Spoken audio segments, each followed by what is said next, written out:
और उत्तराखंड की खबरें आपको दिखाएंगे, लेकिन मुख्यमंत्री योगी आदित्यनाथ इस वक्त क्या कुछ कह रहे हैं वो हम आपको दिखाते हैं। श्री विजय राजभर जी, संजय जायसवाल जी, ज्ञानेंद्र सिंह जी, संगीता यादव जी, नगर पालिका के अध्यक्ष श्रीमती अलका सिंह जी, पूर्व विधायक श्री रविंद्र प्रताप मौल जी, नीरज शाही जी, प्रमोद सिंह जी और भारी संख्या में यहां पर उपस्थित भारतीय जनता पार्टी के कार्यकर्ताओं के साथ ही यहां की जनता जनार्दन, मैं आप सबका हृदय से अभिनंदन करता हूं, स्वागत करता हूं।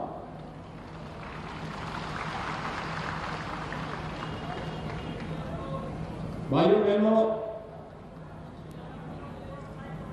वैश्विक महामारी कोरोना के दौरान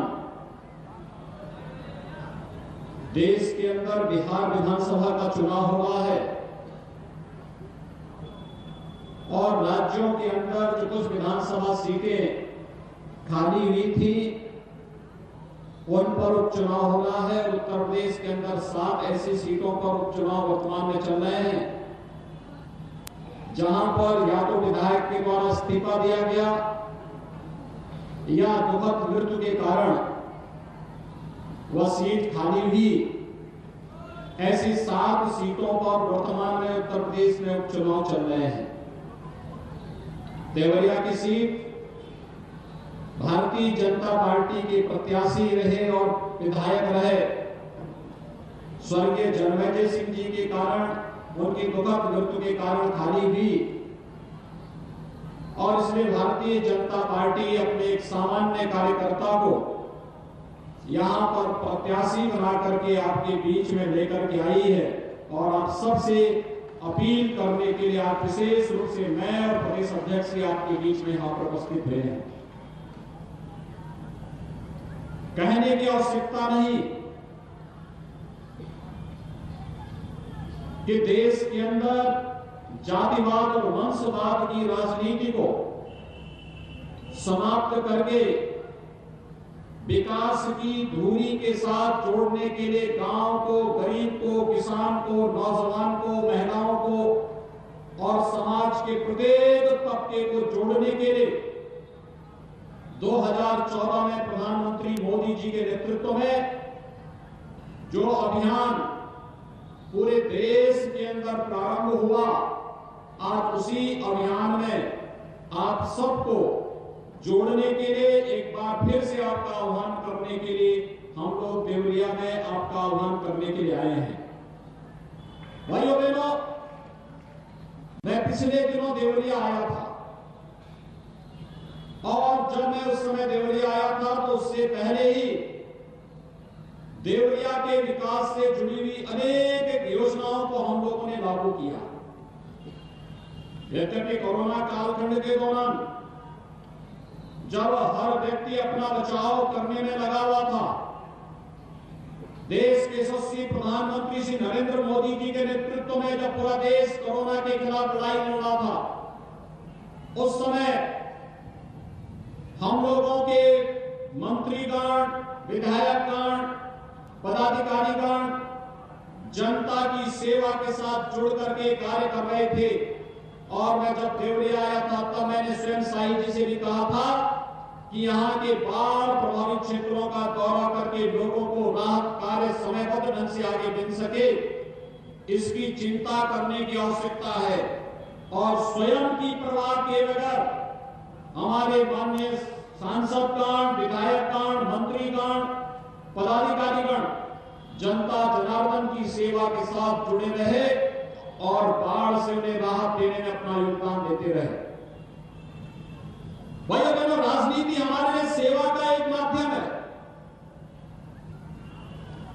और जनता की सेवा करना और अगर सत्ता है तो सत्ता को लोक कल्याण के लिए समर्पित करने के साथ साथ हर एक नागरिक को सुरक्षा का माध्यम बनाना, इसे भारतीय जनता पार्टी ने अपने राजनीतिक एजेंडे का हिस्सा बनाया है। हमारे लिए पूरा देश एक परिवार है। बिना भेदभाव के शासन की योजनाएं उन लोगों तक पहुंचाना इसे हम लोग अपना राजनीतिक दायित्व मानते हैं। लेकिन आपने कांग्रेस को, सपा को, बसपा को, तमाम अन्य राजनीतिक दलों को देखा होगा, उनके लिए परिवार ही देश है, परिवार ही समाज है और परिवार के बाहर दृष्टि उनकी नहीं जा सकती है। ये भारतीय जनता पार्टी में ही संभव हो सकता है। एक सामान्य कार्यकर्ता प्रदेश अध्यक्ष भी बन सकता है, मुख्यमंत्री भी बन सकता है, राष्ट्रीय अध्यक्ष भी बन सकता है और प्रधानमंत्री भी बन सकता है। केवल भारतीय जनता पार्टी में ही संभव हो सकता है,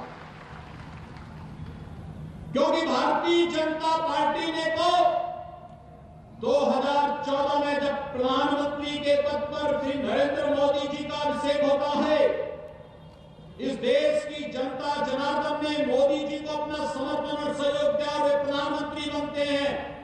तब उन्होंने कहा था, मैं इस देश की राजनीति की धुरी को बदलूंगा।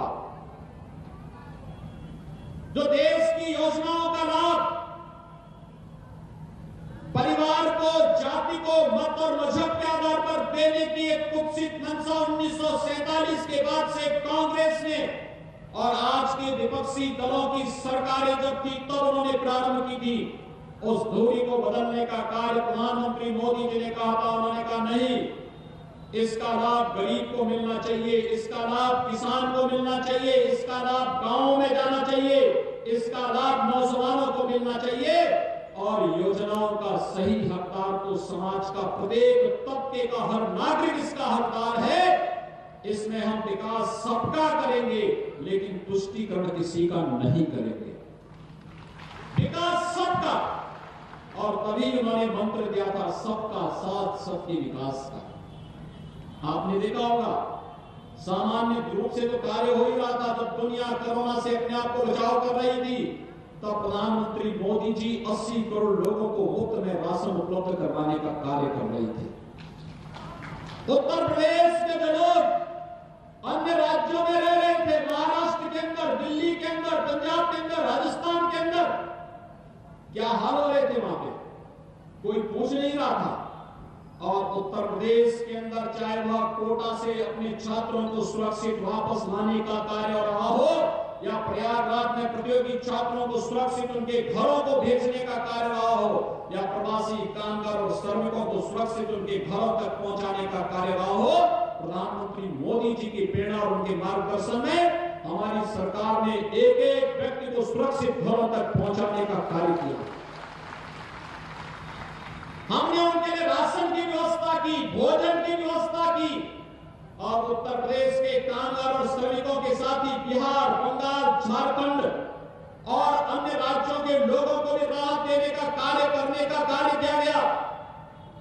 ये कार्य इसलिए संभव हो पाया क्योंकि हमारे लिए तो जनता जनार्दन की सेवा केवल चुनाव का माध्यम नहीं, बल्कि आपदा आएगी तो आपदा से भिड़ते हुए भी हम अपनी जनता की सेवा करेंगे, उनकी सुरक्षा करेंगे। इस लक्ष्य को लेकर के हम लोगों ने कार्य प्रारंभ किया था। आपने देखा होगा, हर एक गरीब को राशन दिया गया, हर एक प्रवासी कामगार को राशन के साथ साथ भरण पोषण भत्ता दिया गया, हर एक पटरी व्यवसायी को भरण पोषण भत्ता दिया गया, पल्लेदार कूली को भरण पोषण भत्ता दिया गया और साथ साथ महिलाओं के जनधन अकाउंट में 500 रुपए हर महीने देने की व्यवस्था की गई।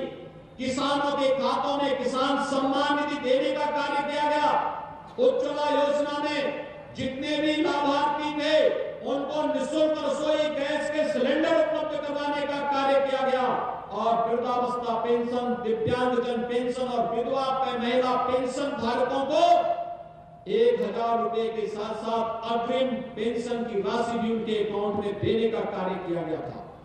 भाइयों बहनों, ये कार्य सफलता पूर्वक करने के बाद आज आप देश के अंदर देख रहे होंगे, सबसे बड़ी आबादी का राज्य है उत्तर प्रदेश, सबसे बड़ी आबादी का राज्य है। उत्तर प्रदेश की जितनी आबादी है किसी भी अन्य राज्य की आबादी उसकी आधी आती है। लेकिन उस सब के बावजूद कोरोना ने सबसे अच्छा परिणाम भी उत्तर प्रदेश ने दिया है, आप सबके आशीर्वाद और आप सबके सहयोग से। हम लोगों ने दिन रात एक किया। हमने कहा हमारी जनता को परेशानी नहीं होनी चाहिए, हम बीमारी से भी बचाएंगे, लेकिन साथ साथ राहत का कार्य भी उसी मुस्तैदी के साथ करेंगे। मैं इस अवसर पर प्रशासन ने, कोरोना वॉरियर्स ने सेवा की जो मिसाल प्रस्तुत की, उसका स्वागत करता हूं। संगठन के कार्यकर्ताओं ने सेवा ही संगठन को लक्ष्य लेकर के जो अभियान चलाया, मैं इसका अभिनंदन करता हूं। और इस अवसर पर भाइयों बहनों, मैं वही एहसास कराने के लिए आपके पास आया है। ये कार्य केवल कोरोना के दौरान नहीं हुआ, इससे पहले आप याद करिए, देवरिया की पहचान देवभूमि के रूप में होती है। पूज्य बाबा महर्षि देवरा बाबा की पावन साधना स्थली रही है।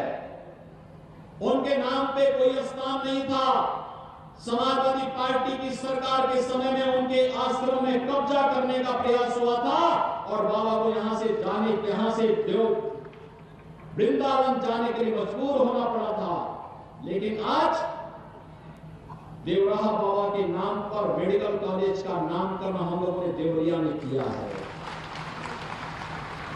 अगले साल से यहां प्रवेश भी प्रारंभ होंगे।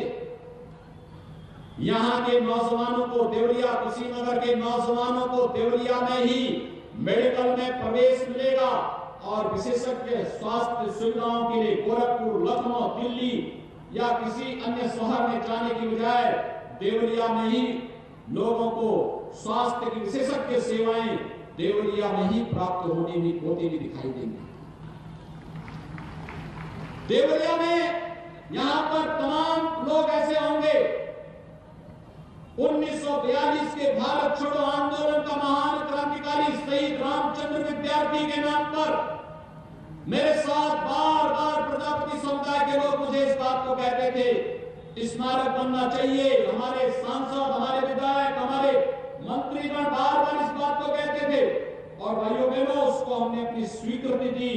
यहां पर शहीद रामचंद्र विद्यार्थी का भव्य स्मारक बनने जा रहा है। माटी कड़ा। तो सीएम योगी को सुन रहे थे आप।